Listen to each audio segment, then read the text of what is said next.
ఒక భక్తుడు ఇలా అంటాడు, when it is hard to pray, pray hard. ఇక ప్రార్థన చేయటానికి మనస్సు లేని పరిస్థితి ఎందుకంటే గుండెలు బ్రద్దలైపోయే సంగతి నీ జీవితంలో జరిగింది.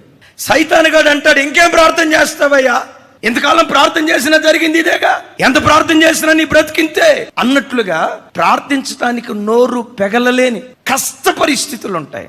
అద్భుతం తెలుసా, ఆ కష్ట పరిస్థితుల్లో నీ పెదవుల్లో నుండి బయలుదేరిన ప్రార్థన యుద్ధశూరుడకు దేవునిగా దేవుడు నీ బ్రతుకులు ప్రత్యక్షం అవటానికి కారణమగునుగాక.